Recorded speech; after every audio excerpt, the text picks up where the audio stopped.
हम सब मुल्क वतनी के दावे करते हैं, आपको मुल्क की हालात नजर नहीं आते? मुल्क गरीब से गरीब तर होता जा रहा है, अवाम हमारे गरीब से गरीब तर होते जा रहे हैं, मायूसी बेहिसी हो गई है, लेकिन हमें परवाह नहीं, हम कुर्सियों पर बैठे हैं, मजीद कानून साजी कर रहे हैं कि कुर्सियां कैसे मजबूत होंगी, इदारों पर कब्जा कैसे किया जाएगा। जी, तो अब्बासी साहब, आपने ख्वाजा आसिफ साहब को सुना, वो कह रहे हैं जी कि पाकिस्तान में हाइब्रिड निज़ाम चल रहा है। सर, आइंदा भी ये निज़ाम चलेगा? क्योंकि निज़ाम पे आपने अक्सर बात की, अवाम पाकिस्तान पार्टी के मंशूर की बात की जाए, आपने जब भी बात की मेरे प्रोग्राम्स में खासतौर पर, जहाँ भी मैंने आपको सुना, आप निज़ाम के बारे में हमेशा बात करते हैं। देखिए, मुल्क निज़ाम से ही चलता है, हाइब्रिड निज़ाम। ये जंगल का कानून तो नहीं होता ना, या बादशाह तो है नहीं कि वज़ीर आज़म बादशाह हो। तो अब निज़ाम जो है वो आइन है। अगर ये हाइब्रिड निज़ाम जो है ये आइन के मुताबिक है तो बहुत अच्छी बात है, ठीक, और बिल्कुल इसी पे चलना चाहिए और मुल्क को चलाना चाहिए। अगर ये आइन से मुतसादिम है तो फिर ये बिल्कुल गलत बात है। ये मुमकिन नहीं है कि कोई आइन तोड़ें और उससे मुल्क की बेहतरी हो। तो इसलिए हुकूमत को इस बारे में बड़ी वजाहत करनी चाहिए कि हाइब्रिड निज़ाम है क्या, और अगर इसी से मुल्क की तरक्की होती है तो फिर हम सब इसको सपोर्ट करते हैं, लेकिन ये बता दें कि आइन के मुताबिक है या आइन से मुतसादिम है। मेरे सामने एक साबिक वज़ीर आज़म बैठे हैं पाकिस्तान के, शाहिद खान अब्बासी साहब, आप क्या समझते हैं, आपकी ज़ाती हैसियत में क्या राय है कि क्या ये आइन के मुताबिक है? नहीं, मुझे नहीं पता ना, वो कह रहे हैं हाइब्रिड है। इससे पहले इमरान खान साहब भी हाइब्रिड थे, फिर हमें बताया गया कि हाइब्रिड प्लस आ गया, फिर हमें बताया गया कि हाइब्रिड प्लस प्लस आ गया है। तो हम तो परेशान हैं। फिर इस्लामिक हाइब्रिड सर, ये तो फिर मॉडिफाई नहीं हो रहा है, तो अच्छी बात नहीं है। प्लस फिर प्लस प्लस फिर जी, जो भी हो गया ना, मैं देखिए ये मजाक की बात नहीं है जी जी, ये सीरियस बात है, आइन की बात है। ठीक है, ख्वाजा साहब ने भी, वज़ीर आज़म साहब ने भी, आर्मी चीफ ने भी, चीफ जस्टिस ने भी, सब ने आइन के तहत हलफ उठाया हुआ है। और इन सब जो हलफ हैं ये उसमें एक चीज़ कॉमन है कि मैं आइन का दिफा करूँगा। तो अगर हाइब्रिड निज़ाम आइन को तोड़ रहा है, आइन से मुतसादिम है, ठीक है, तो फिर ये तो फिर सारे आइन का दिफा ना कर सके ना। तो आप निज़ाम को ऐसा बनाएं कि आप उसको दुरुस्त करने, अगर आप समझते हैं कि हमें हाइब्रिड ही को करना है जो आइन में आज मौजूद नहीं है, कुछ ऐसी बातें हैं, तो आप आइन को तब्दील कर लें। लेकिन बड़ी हैरानी की बात है, पहली बात है कि ये मजाक की बात वाकई नहीं है, लेकिन मजाक इसका बनाया किसने? क्या अवाम ने बनाया? मुझ जैसे लोगों ने जो सिर्फ सवाल पूछ सकते हैं, सवाल उठा सकते हैं, या जो उस सिस्टम का हिस्सा हैं। अब जब हम किसी को वोट देते हैं हम उस पर एतमाद करते हैं, एतमाद देने के बाद वोट देने के बाद उनको हम असम्बली में भेजते हैं, वहाँ पे भी अवाम के टैक्स के पैसों से जो बात हो रही होती है, वहाँ पे जो डिसीजन मेकिंग होती है, अफसोस के साथ मैं कहूँगी जो फैसला साजी, कानून साजी होती है, वो भी अपने मतलब की हो रही होती है, इसमें अवाम का मतलब कहीं नहीं छुपा होता, कहीं नज़र नहीं आता। और अक्सर वो जो अवाम के टैक्स के पैसों का इजलास होता है वो जिस तरह ख़त्म होता है, कोई वॉकआउट कर जाता है, अपनी मर्ज़ी की बात होती है, अपनी मर्ज़ी की बहस होती है, और वहाँ पे कानून साजी भी वही होती है जो अशराफिया के हक में जारी है। देखिए, पार्लियामान का अपना एक निज़ाम होता है, लेकिन हमारी मसला ये है कि जो अपनी बुनियाद है सारे निज़ाम की, जैसे इलेक्शन कहते हैं, हम तो इलेक्शन को ही चोरी कर लेते हैं, तो आपका निज़ाम वहीं ख़त्म हो जाता है। अगर इलेक्शन चोरी हाइब्रिड निज़ाम का हिस्सा है तो मैं तो इसके हक में नहीं हो सकता, ठीक है, ना ही आइन इसके हक में है, ना मुल्क का कानून इसके हक में है, और यही सारे निज़ाम को तबाह कर देता है। तो ये अगर हम हाइब्रिड की बातें कर रहे हैं, इसकी वजाहत कर दें, इसको आइन में तरमीम करके, अगर तरमीम की ज़रूरत है, अगर आज आइन के मुताबिक है तो बेशक चलाते रहें, तो आइन में तरमीम कर लें, इसको आइन के मुताबिक कर दें, बात ख़त्म हो जाएगी। ये बात वाकई ख़त्म होती है, आसान लगती है आपको? ख़त्म हो जाएगी ना, अगर आप समझते हैं। देखें, वफाकी वज़ीर है, मेरे दोस्त हैं। अच्छा, आपने ज़ाती हैसियत में वैसे उनसे बात की? नहीं, मैंने उस बारे में नहीं उनसे बात की। जब मुलाकात हुई मैं ज़रूर पूछूंगा कि उनके ज़हन में क्या था। और अगर अभी आपको सुन रहे हुए तो? नहीं सुन रहे तो ठीक है, मैं उनसे जब भी मिलूंगा पूछ लूंगा कि देखिए ना, एक कॉन्टेक्स्ट में वो बात कर रहे थे, मुझे नहीं पता किस कॉन्टेक्स्ट में बात की है, शायद किसी फॉरेन रिपोर्टर से बात कर रहे थे, बिल्कुल, तो वो उसके मुताबिक ही बात करता है आदमी। तो मैं फिर ये कहूँगा कि अगर हाइब्रिड निज़ाम आइन के मुताबिक है तो फिर आपको कुछ कहने या करने की ज़रूरत नहीं है। अगर आइन से मुतसादिम है तो फिर आपको आइन को अमेंड कर लें या फिर इस हाइब्रिड निज़ाम से इज्तनाब फरमाएं। ठीक है। अच्छा, जब भी तरमीम आती हैं, 26वीं तरमीम की अगर हम बात कर लें तो अक्सर बहस छिड़ जाती है और बहुत से लोग, जैसे मौलाना साहब, उनके किरदार पे भी बड़े सवाल आते हैं, बड़े ज़ीरक, बड़े समझे हुए सियासतदान है कि पहले आप एक चीज़ को कंडेम करते हैं, उसके खिलाफ आप खुलकर बात करते हैं, यहाँ तक बात करते हैं कि हम सड़कों पर आ जाएंगे, फिर उसकी मंजूरी का आप हिस्सा भी बन जाते हैं। इस चीज़ को आप कैसे देखते हैं? और जितनी भी तरामीम आई, अमेंडमेंट्स आई, जो भी कानून साजी होती है, माजरत के साथ ये घर बैठे ड्राइंग रूम्स में, चौकों चौराहों में, रेस्टोरेंट्स में जो गुफ्तगू होती है, ढाबों पे गुफ्तगू होती है, मैं आपको उसका निचोड़ बता रही हूँ कि लोग ये पूछते हैं और आपसे यकीनी तौर पे ज़्यादा पूछते होंगे। हम तो सहाफ़ी हैं, हम जर्नलिस्ट हैं, टीवी पर आते हैं, बात करते हैं, लोग कहते हैं ये आप पूछिएगा, जब आपके प्रोग्राम में फलां आएगा उससे पूछेगा। आप एक साबिक वज़ीर आज़म रह चुके हैं, लोग आपकी बात सुनते हैं, आपसे बात करते हैं। वज़ीर आज़म था, साबिक आज़म हूँ, ये ओहदा आप मुझसे नहीं ले पाएंगे। आप साबिक वज़ीर आज़म हैं, तो इसीलिए सवाल हम आपसे ज्यादा पूछ सकते हैं। तो आवाम आपको ज्यादा घेर लेती होगी, आपसे सवाल पूछते हैं। ओहदा तो ना खत्म करें ना। नहीं, आप साबिक वज़ीर आज़म हैं। अच्छा है, चले ठीक है, जी साबिक वज़ीर आज़म हूँ। आप साबिक वज़ीर आज़म हैं, ठीक है जी। मुस्तकबिल के वज़ीर आज़म भी बन सकते हैं वैसे बासी साहब? जी, हर आदमी बन सकता है। ठीक है जी, ठीक है। अच्छा, आपसे लोग ज्यादा बात करते होंगे, ज्यादा पूछते होंगे सवाल से कि हमारे यहाँ जब भी कानून साजी होती है इसमें अवाम के लिए क्या होता है? देखिए, अवाम के लिए कुछ नहीं होता। आप कानून साजी देख लें, हमारी मेरे ख्याल है 98% कानून साजी हुकूमत के अपने जो गवर्नेंस जिसे वो कहते हैं, अपने मामलात चलाने में आसानी के लिए होती है। Good governance. अवाम अब गुड नहीं, गुड तो कभी पाकिस्तान में हुई नहीं है। वो अपनी आसानी के लिए होती है कि किस तरह हम अवाम पर मजीद कंट्रोल हासिल कर लेंगे, किस तरह हम इदारों पर काबिज हो जाएंगे, ये उनका तरीका होता है। और अक्सर जो इस किस्म की जैसे 26वीं तरमीम है, ये आइन की बुनियाद से मुतसादिम है। अब तरमीम कर दिया, भुगते, अब सारा पाकिस्तान भुगतेगा इसको जब तक ये तरमीम रहेगी। उस तरमीम से मुझे याद है कि एतजाज़ हसन साहब उन दिनों में मेरे साथ प्रोग्राम में थे, तो उन्होंने कहा कि अब देखिएगा डॉक्टर फ़िज़ा कि ये जो तरमीम, इस पर पाकिस्तान भर के वकला बाहर निकलेंगे और इस हद तक बाहर निकलेंगे कि अडयाला का दरवाज़ा खुल जाएगा। कोई वकला नजर नहीं आएगा। नहीं, वकला नहीं, पाकिस्तान में कोई बाहर नहीं निकलता। जैसे ज़ीरक सियासतदान भी, कानूनदान भी बड़े कॉन्फिडेंट थे, उनको लग रहा था निकलेंगे। होंगे कॉन्फिडेंट, लेकिन मैं उसकी कॉन्फिडेंस से एग्री नहीं करता और वक्त ने बताया है कि उसमें कुछ हकीकत नहीं है। लेकिन हम बाद में सब पछताएंगे और हम ढूंढेंगे किसने ये गलती की थी, उसका नाम ढूंढे। हम इसमें बड़े तेज हैं कि जब खराबी पानी सर से गुजर जाता है तो ढूंढना शुरू कर देते हैं। ठीक। अच्छा, आपने हमेशा नेशनल डायलॉग की बात की, बात से बात आगे बढ़ सकी, बढ़ती दिखाई देती है, डायलॉग हो सकता है, इसके इम्कानात हैं? अगर आपका मुल्क का मुफाद में बात करेंगे तो डायलॉग के अलावा कोई हल नहीं है। अगर आप अपने ज़ाती मुफाद, अपनी कुर्सियों की रखवाली करनी है तो फिर डायलॉग नहीं होगा, फिर मुल्क इसी तरह ये भटकता रहेगा। तो ये इनिशिएटिव लेगा कौन? ये सेहरा किसके सर जाएगा? कौन इकट्ठा कर जो सकता है? मुल्क वतन है। हम सब मुल्क वतनी के दावे करते हैं, आपको मुल्क की हालात नजर नहीं आते? मुल्क गरीब से गरीब तर होता जा रहा है, अवाम हमारे गरीब से गरीब तर होते जा रहे हैं, अवाम में मायूसी बढ़ती जा रही है, मायूसी बेहिसी हो गई है। लेकिन हमें परवाह नहीं, हम कुर्सियों पर बैठे हैं, मजीद कानून साजी कर रहे हैं कि कुर्सियां कैसे मजबूत होंगी, इदारों पर कब्जा कैसे किया जाएगा। इदारों से मुराद आपकी क्या है? सियासतदान इदारों पर कब्जा कर सकते हैं? आपसे बिल्कुल, आपने तरमीम करके जुडिशरी पे कब्जा कर लिया, जुडिशरी अब आपकी ताबे है। अब फैसले पार्लियामान में लिख लिया करे, हुकूमत लिख के दे दिया करेगी। वो आपने सामने हुआ है, जो ये स्पेशल रिजर्व सीट्स पे हुआ है, इसी कौन से आइन के मुताबिक है? आइन कहता है कि अगर आप 40% सीटें लेंगे, 40% रिजर्व सीटें मिलेंगी। आपने ज्यादा सीटें दे दी। लेकिन बड़ी इज्जत के साथ वो मखसूस नशिस्तों वाले जाके अपनी कुर्सियों पे बैठेंगे। नहीं, वो तो आपने इजाजत दी है ना, उनको मत। और वो भी बड़ा फखरिया तौर पे जाके बैठेंगे। तो जो पहले बैठे हैं वो भी कौन से इलेक्शन से? उनमें कितने होंगे जो कहेंगे नहीं हम डिजर्व नहीं करते, ये मेरी प्लेट नहीं है? तो वैसे कितने डिजर्व नहीं करते? पार्लियामान भरा हुआ है। केपी के सेनेट वाला जो मामला है आपको कैसा समझ आया? Fix match? देखिए, उनका तरीका है ना, मैंने हमेशा कहा केपी सेनेट जो है इसके अंदर कभी कोई मेरिट पर बंदा नहीं आता।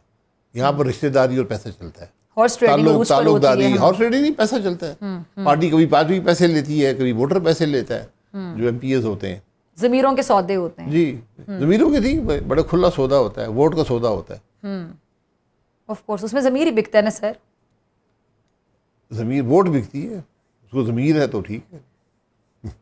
वोट आपने जमीर के मुताबिक ही देना होता है। ठीक। अच्छा सर, अभी आपको क्या महसूस हो रहा है कि अभी से 9 मई के हवाले से भी मेरे ज़हन में सवाल था कि 9 मई में जो बरियत हुई शाह अहमद कुरैशी साहब की, वाइस चेयरमैन पीटीआई के, उनका आगे जाके आपको कोई किरदार नज़र आता है और बाकियों को 10-10 साल की सज़ा हो गई? इस पर लोग बड़ी बहस कर रहे हैं कि कुरैशी साहब की बरियत और बाकियों को सज़ा। ये जजमेंट आ जाए तो कुछ कह सकता है आदमी, लेकिन ये जिस तरह ये ट्रायल चले हैं बहुत मुतनाज़ा बन गए हैं 2 साल के बाद, कि कितना एविडेंस पेश हुआ, कब पेश हुआ, कैसे पेश हुआ, ये हमेशा ये बातें मुतनाज़ा हो जाती हैं। बिल्कुल अगर शुरू में ही प्रोसिक्यूशन एविडेंस लाकर वहाँ पर रख देती और उनकी प्रोसिक्यूशन होती तो ये बात कुछ एक्सेप्टेबल हो सकती थी, क्योंकि मे 9 इस मुल्क के लिए सानिया है। बिल्कुल अगर मुल्क के लोग अपनी ही फौज की तनसीबात पर हमलावर हो जाएं, ये बहुत बड़ी इससे बड़ा सानिया क्या होता है। तो इसलिए उस पर, लेकिन उस पर वो उस तरह से उसकी कार्रवाई नहीं हुई जो होनी चाहिए थी। मई 9-23 में वाक़या हुआ और 25 मई 9 के बाद फैसले आ रहे हैं, जून जुलाई में फैसले आ रहे हैं। इतना डिले जी, ये फैसले मुतनाज़ा बना देते हैं, इतना डिले जो है फैसलों को मुतनाज़ा बना देता है। ठीक है। अच्छा सर, आपको क्या लगता है कि शामिद कुरैशी साहब आगे जाके कोई बड़ा किरदार अदा कर सकते हैं? क्योंकि पीटीआई में इस टाइम पे लीडरशिप की तो वाकई एक फुकदान कमी नज़र आती है वाजे, क्योंकि कोई पॉलिसी नहीं है। एक बंदा ये बयान देता है, दूसरा बिल्कुल हट के बयान देता है, बाहर की खबरें अंदर की खबरें बाहर आ जाती हैं, एक दूसरे पर तनकीद करते हैं। हर बंदा दूसरे बंदे को शक की नज़र से, शक की ऐनक से देख रहा होता है। कोई इस पे शक कर रहा है, कोई इस पे शक कर रहा है। अभी चीफ ऑर्गेनाइजर पंजाब जो आलिया हमजा साहिब है, जब ये लोग पंजाब लाहौर में मौजूद थे और उसको भी खैर लोगों ने कहा कि जी कवाली नाइट हो रही थी, क्या हो रहा था, ये हो रहा था, उस पर आलिया साहिबा ने गमो गुस्से का इजहार किया सोशल मीडिया प्लेटफॉर्म ट्विटर पे कि जाकर उनको बताना पड़ा कि मुझे मदऊ नहीं किया गया, मैं चीफ ऑर्गेनाइजर पंजाब हूँ। उस पर भी सलमान अकरम, राजा साहब और डिफरेंट लोगों ने अपनी अपनी राय का इजहार किया कि जी हमने एक स्पेशल कार्ड भेजना था, आप तशरीफ ले आती। तो इनके आपस में ये लोग इतने मामला उलझे हुए, तो आपको लगता है कि वक्त की ज़रूरत है कुरैशी साहब जैसे एक मंझे हुए सियासतदान अब आके पार्टी को संभाल लें? पीटीआई एक शख्सी जमात है, इमरान खान साहब की ज़ात के इर्द गिर्द है, जिस पर वो हाथ रखेंगे वही लीडर होता है। तो अगर वो शाह महमूद साहब पर रख दें तो वो लीडर बन जाएंगे। जब तक उन्होंने हाथ रखा हुआ है वो लीडर है, हाथ उठा लेंगे तो लीडरी खत्म हो जाएगी। फवाद चौधरी साहब और फैसल चौधरी साहब भी, इवन एक दो लोगों ने यहाँ बैठ के मुझसे बात की ऑन रिकॉर्ड, उन्होंने कहा कि जी इमरान खान साहब, फैसल चौधरी ने गालिबन मुझे कहा कि मेरी इमरान खान साहब से मुलाकात हुई और मैंने उनको बताया कि पार्टी में ये सब कुछ चल रहा है। तो मैंने कहा इमरान खान साहब ने आगे से क्या जवाब दिया? उन्होंने कहा कि वो उनके पास ऑप्शन नहीं है, वो कहते हैं मुझे पता है। यानी अली मीन गंडापुर साहब, उनके लिए कोई कड़वी गोली है जिनको उन्होंने निगला हुआ है, और क्यों ऑप्शन नहीं है? क्यों ऑप्शन नहीं है उनके पास? ये उनके फैसले हैं, वहां पर इमरान खान साहब हैं और नीचे वोटर है और वर्कर है, बीच में कुछ भी नहीं। तो अपने फैसलों को खान साहब खुद भी ऑन नहीं कर रहे, वो कह रहे हैं मैं बेबस हूं, मेरे पास ऑप्शन ही कोई नहीं है। ठीक है, फिर ये फैसला हो गया ना, ऑप्शन ना होना भी एक फैसला होता है। ये तो बड़ा कमजोर फैसला है। फैसला उनका ही है कमजोर। देखिए वो वक्त बताता है कि कमजोर फैसला था या नहीं था। अच्छा, एक और सवाल, मौरूसियत पे हमेशा तनकीद की पीटीआई ने, पीटीआई का जो एक बाकायदा एक विजन था उसमें ये बात शामिल थी कि जी मौरूसियत नहीं होनी चाहिए। नून लीग पर, पीपल्स पार्टी पर उन्होंने खुलकर तनकीद की। लेकिन अगर मौरूसियत की मैं तारीफ तो नहीं करने जा रही, लेकिन मैंने देखा कि जब नवाज शरीफ साहब पे मुश्किल वक्त आया तो मरियम साहिबा ने लीड किया पार्टी को, तितर बितर नहीं होने दिया, और उन्होंने बेटों से ज़्यादा बेटी बन के अपने बाप को, अपनी पार्टी को संभाला। इसके साथ साथ अगर मैं बेनज़ीर भुट्टो साहिबा की एग्जांपल दूं तो उनकी उम्र भी उस टाइम पे बहुत कम थी, जब भुट्टो साहब पे मुश्किल वक्त चल रहा था, तो उन्होंने भी बाप के साथ शाना बशाना खड़े होकर पार्टी को संभाला जब वो जेल में थे। अच्छा, अब इमरान खान साहब चूँकि उनके बेटे नहीं हैं और अब उनके बेटों का भी एक तुर्क का पत्ता खेलना पड़ा, कासिम सुलेमान वापस आ सकते हैं पाकिस्तान, आके लीड कर सकते हैं इस तहरीक को, तो मौरूसियत इसका मतलब है कहीं ना कहीं होनी ज़रूरी है। ज़रा मेरे सवाल पे गौर कीजिएगा, मैं मौरूसियत की तारीफ़ नहीं कर रही, लेकिन औलाद से ज़्यादा फिर इसका मतलब वर्कर को फ़िक्र नहीं होती है, क्योंकि अगर वर्कर को फ़िक्र होती है तो इस टाइम पर तो कोई भी इमरान खान साहब का या अडाला का दरवाज़ा खुलवाने के लिए तैयार नहीं है, क्योंकि इनकी पार्टी के लोग of the record, on record बैठ के ये कहते नज़र आते हैं कि शायद 1% लोग भी इंटरेस्टेड नहीं है कि इमरान खान साहब बाहर आए। मौरूसियत अगर औलाद का काम है डिफेंड करना तो अच्छी बात है, उनकी जिम्मेदारी है, एक सियासत से अलावा भी। कोड़े किसने खाए थे? किसी मौरूसियत वाले ने, पीपल्स पार्टी ने कोड़े खाए थे। जेलें किसने काटी थी? वर्कर्स काटते हैं, ठीक है ना। तो इसलिए अभी भी पीटीआई के वर्कर्स जेलें काट रहे हैं। मौरूसियत जो है वो सिर्फ एक क्वालिफिकेशन नहीं है किसी पार्टी को लीड करने के लिए। देखिए सर, बैकग्राउंड में इसलिए बता रही थी कि बेनज़ीर भुट्टो साहिबा ने पार्टी को जिस तरह फिर लीड किया, संभाला मुश्किल वक्त में, फिर मैंने मरियम साहिबा की एग्जांपल दी। इमरान खान साहब के बच्चे अगर यहाँ पर होते तो क्या वो किरदार अदा कर सकते थे? भाई वो करना चाहते हैं तो करें ना, कोई रुकावट तो नहीं है उनको। पहली बात है वो मुल्क के शहरी भी हैं या नहीं है? ऑफ कोर्स नहीं है, तो फिर कैसे रोल अदा करेंगे? लेकिन अगर वो शहरी होते और अगर वो इस मुल्क में होते तो क्या तब भी यही हालात होते? कोई रुकावट नहीं है। देखिए जिसके गिर्द लोग जमा हो सकें, फैमिली के गिर्द लोग जमा होते हैं, ये फितरी सी बात है, एक एफिलिएशन होती है। और इमरान, इसमें पीटीआई में तो बहुत ज़्यादा पर्सनल एफिलिएशन है इमरान खान साहब से। तो वो अगर उनके बेटे आते हैं और वो मुल्क के शहरी बनते हैं, सियासत में हिस्सा लेते हैं, बिल्कुल उनको पजीराई मिलेगी मेरे ख्याल में, उनकी अबशीरा को मिल सकती है। लेकिन इमरान खान साहब फैसला करें कि उनकी गैर मौजूदगी में कौन पार्टी को लीड करेगा। लेकिन आपको लगता है कि जैसे हमारे यहाँ सियासी हालात बड़े मुश्किल होते हैं, सियासी वर्कर्स के लिए बड़ा मुश्किल होता है स्टैंड लेना, सफ़र करना, उर्दू वाला भी अंग्रेज़ी वाला भी, तो वो ब्रिटिश बॉर्न बच्चे यहाँ पर आके वो सब कुछ बर्दाश्त कर सकते? नहीं कर सकते तो घर बैठे रहें। तो बैठे हुए ना घर। ठीक है, फिर डिबेट क्या है?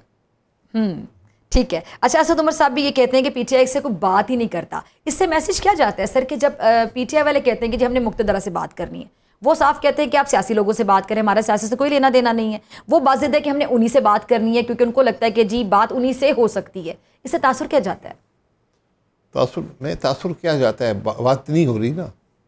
अगर आप कह रहे हैं मैंने मुक्तदरा, नई लफ्ज़ है, उनसे बात करनी है, मुक्तदरा कहते हैं मैंने नहीं करनी, तो फिर बात नहीं होगी। फिर बात नहीं होगी। ठीक है, फिर क्या हुआ? फिर वहीं बैठे हुए हैं। ठीक है, और बात किस पे करेंगे? बात ये भी है, ठीक, आज बात आपने मुल्क की करनी है। मैं इसीलिए एक ग्रैंड डायलॉग की बात करता हूँ जिसमें सब शामिल हों, जिनकी जिम्मेदारी ये हो कि बैठकर ये फैसला करें मुल्क चलेगा कैसे, मुल्क नहीं चल रहा, इस बात का इतराफ़ कर लें। जितनी जल्दी इतराफ़ करेंगे बेहतर है।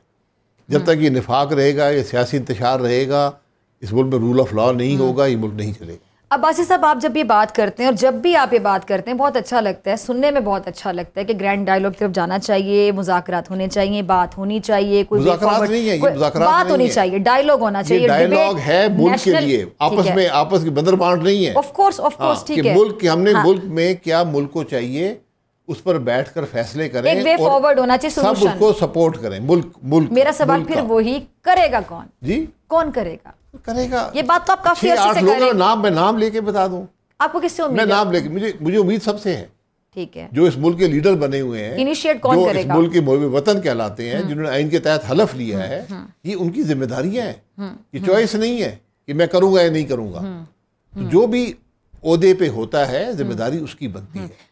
सर देखिए, चले आपकी सोच अच्छी है तभी आप इस सोच का इजहार करते हैं बरमला, और हर कोई सोच का इजहार नहीं करता है। फिर आपने जो पार्टी नहीं, अगर सोच गलत है मैं नहीं करता हूँ, मैं बता दे गलत कह रहे हैं आप। नहीं, आप अच्छी बात कर रहे हैं। आपने अवाम पाकिस्तान पार्टी बनाई ना कि उसमें अवाम का जिक्र आ रहा है, यानी अवाम के लिए होती है सियासत, अवाम के लिए। जमूर का मतलब अगर कोई पढ़ ले, जमहूरियत का मतलब अगर कोई पढ़ ले, लेकिन इस जमहूरियत में सबसे पहले जमहूर को कॉर्नर किया जाता है, खुडे लाइन लगाया जाता है, अफसोस के साथ, माजरत के साथ, जिसमें हर कोई देखिए वो तो हो गया ना, उस बात को छोड़ देना। ठीक है, मैं इसीलिए कह रहा हूं कि आज आपने कभी इस तरह संजीदगी से अपने जितने भी आपके तमाम लोग आपके दोस्त होंगे, अच्छा टाइम गुजरा आपके सबके साथ, सियासत में आपका एक बड़ा अच्छा एक कद है, आपका एक वजन है, आपको क्या लगता है कि आपने कभी किसी से, जारी बात है कभी ना कभी आप बात करते होंगे इस मौजू पे, तो आपको क्या रिस्पॉन्स मिलता है? मैं ना किसी का नाम पूछ रही हूँ, ना मैं पूछ रही हूँ अपने लास्ट बात कब की, आपको कोई रिस्पॉन्स मिलता है? देखिए, रिस्पॉन्स मिल नहीं सकता, मिल नहीं सकता। आज तमाम जो 3 बड़ी सियासी जमातें, आपने बड़ा क्लियर जवाब दे दिया। 3 रिस्पॉन्स उनके पास है नहीं, किसी के पास क्लियर जवाब, क्योंकि आज तीनों के पास इक्तदार भी है।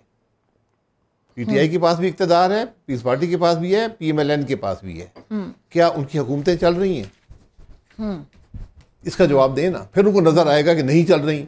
अब रास्ता ढूंढेंगे, फिर रास्ता ढूंढे, जब वो रास्ता ढूंढने निकलेंगे तो आपको डायलॉग का रास्ता मिलेगा। ठीक है, कि आपको पाकिस्तान के अंदर बुनियादी तब्दीलियां करनी है। ठीक है, जो अगर आप वो नहीं करेंगे तो आपको मुल्क तरक्की नहीं करेगा। जब मुल्क तरक्की नहीं करेगा, यहाँ नौजवान को रोजगार नहीं मिलेगा। आज पाकिस्तान दुनिया में जो ममालिक हैं जिनके लोग मुल्क छोड़ के जा रहे हैं, नंबर 1 पे है। 2023 में 16 लाख, और इन 2 सालों में तो बहुत ज्यादा लोग, मैं 23 की बात करूं, 16 लाख लोग मुल्क छोड़कर गए। हम नंबर 1 पे चले गए। यानी इसका पाकिस्तान, वो अक्सर नौजवान हैं। जो दूसरे ममालिक की जो इमिग्रेशन है, जो लोग वहाँ छोड़ के जा रहे हैं, इमिग्रेशन जो है वो इकोनॉमिक है। लोगों को नौकरियाँ मिलती हैं, अच्छी नौकरियाँ, वो उनको वहाँ रिसर्च के लिए चले जाते हैं, डॉक्टर्स, इंजीनियर्स, पढ़े लिखे लोग सब जाते हैं। लेकिन सर हम पाकिस्तान से जो नौजवान को यहाँ पर तालीम मिल गई है, यहाँ नौकरी नहीं मिल रही, वो बाहर नौकरी तलाश करने जाता है। वो लोग नौकरियां लेकर एमिग्रेट करते हैं। तो ये हमें बड़ा फ़र्क है। और हमें आज नौजवान की बात सुननी है, उसके मसाइल क्या हैं। उसको रोज़गार चाहिए, रोज़गार के लिए मईशत चाहिए, मईशत को सियासी इस्तेहकाम चाहिए। ये सारी बात है। अगर आपको समझ नहीं, किसी को नहीं आती, तो मैं क्या कर सकता हूँ? सर जिनको समझना चाहिए उनको समझ आनी चाहिए ना। आप इस बारे में बहुत तसल्सल से बात करते हैं, लेकिन अभी आपने क्लियर जवाब दिया। जब मैंने आपसे पूछा कि आपकी जब ऑफ द रिकॉर्ड बात होती है तो आपको क्या जवाब मिलता है, आपने तो जवाब दिया, जवाब है नहीं ना, जवाब है एग्जैक्टली, आपने कहा जवाब ही नहीं है, जवाब है नहीं। तो फिर सवाल जब आप खराबी को कबूल कर लिया, आपने खराबी का हिस्सा बन गए, तो फिर आपको जवाब नहीं होगा। फिर ये सवाल भी नहीं पूछना चाहिए, सवाल पूछने का नहीं फायदा कोई नहीं है। सर ये डिसअपॉइंटमेंट है। नहीं, डिसअपॉइंटमेंट नहीं, आपको नजर नतीजे पे पहुंच गए आप, यानी अपने इस नतीजे पे पहुंचे हैं इतने सालों बाद के इस सवाल का फायदा ही नहीं। एक मुल्क में 18 में इलेक्शन चोरी हुआ, कबूल हो गया, 3 साल 8 महीने हुकूमत में कुछ नहीं हुआ। एक दूसरी हुकूमत आई, उसने भी 16 महीने कुछ नहीं किया। फिर इलेक्शन आए, इलेक्शन चोरी हो गई। अब 1.25 साल गुजर गया, ये हुकूमत भी कुछ नहीं कर रही और ना ही कोई उम्मीद नजर आ रही है। तो हम इसी तरह भटकते चले जाएंगे, बस ठीक है, वक्त गुजर जाएगा। ठीक है। अच्छा सर, 31 जुलाई को इस्लामाबाद में जो अपोजिशन इत्तेहाद की APC है, इसमें आप भी जाएंगे? क्या हमें कोई दावत नहीं है ना। ठीक है, उसका नाम मुझे मकसद पता है कि क्या मकसद है।